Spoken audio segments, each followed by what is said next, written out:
ಪ್ರಕಾಶ್ ಅಂತ ಹೇಳಿ ನಾನು ಬೇರೆ ಕಡೆ ಒಂದು ಪೈಲ್ಸ್ ಆಪರೇಷನ್ ಮಾಡಿಸಿದ್ದೆ.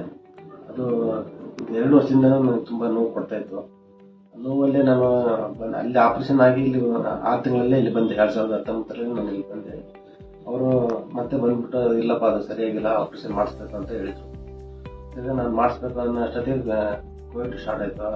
ಮೊದಲಿಗೆ ಮಾಡಿಸಿದ ನೋವು ಏನು ಕಡಿಮೆ ಆಗಿರಲಿಲ್ಲ ನನಗೆ. ಆ ನೋವಲ್ಲೇ ಮತ್ತೆ ಮಾಡಿಸೋದು ಬೇಡ ಅಂತ ಹೇಳ್ಬಿಟ್ಟು ನಾನು ಸುಮ್ಮನೆ ಆಗಿಬಿಟ್ಟೆ. ಅಷ್ಟೊತ್ತಿಗೆ ಕೋವಿಡ್ ಸ್ಟಾರ್ಟ್ ಆಯಿತು. 2 ವರ್ಷದಿಂದ ನಾನು ಅದೇ ನೋವಲ್ಲೇ ಅನುಭವಿಸ್ಕೊಂಡು ತುಂಬ ಸರ್ ಮಾತ್ರೆ ಕೊಟ್ಟರು. ಮಾತ್ರೆನೇ ತಗೊಂಡು ಅದರಲ್ಲೇ ಮೇಂಟೈನ್ ಮಾಡ್ತಾ ಇದ್ದೆ. ಮಾತ್ರೆ ತಗೊಂಡಾಗ ಮಾತ್ರ ಒಂದು 2 ದಿವಸ 3 ದಿವಸ ಕಡಿಮೆ ಆಗ್ತಾ ಇತ್ತು. ಅದು ಬಿಟ್ಟರೆ ಮತ್ತೆ ಹಂಗೆ ಸ್ಟಾರ್ಟ್ ಆಗೋದು. ಹಂಗೆ ತಗೊಂಡು ಇದೊಂದು 2 ವರ್ಷ ಹಿಂಗೆ ಅನುಭವಿಸಿದೆ, 3 ವರ್ಷ. ಆಮೇಲೆ ನನಗೆ ತುಂಬ ನೋವು ತಡೆಯೋಕ್ಕಾಗದೇ ಮತ್ತೆ ಮೊನ್ನೆ ಸರ್ ಹತ್ರ ಬಂದು ಭೇಟಿಯಾದೆ, ಮಾತಾಡಿದ್ರು. ಇಲ್ಲ ಆಪರೇಷನ್ ಮಾಡಬೇಕಪ್ಪ, ನೀನು ಯಾವತ್ತೇ ಹೇಳಿದೆ ಅಂತ ಹೇಳಿ ನನಗೆ ಸ್ವಲ್ಪ ಬೈದರು.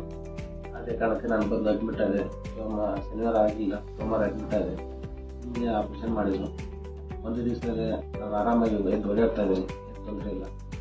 ಈಗ ನನಗೆಲ್ಲ ಚೆನ್ನಾಗಿ ನೋವಿಲ್ಲ, ಎದ್ದು ಮನೆಗೆ ಹೋಗ್ತಾ ಇದ್ದೀನಿ, ಹುಷಾರಾಗಿತ್ತು. ನಾಗರಾಜ್ ಸರ್ಗೆ ತುಂಬ ಧನ್ಯವಾದಗಳು ಹೇಳ್ತೇನೆ.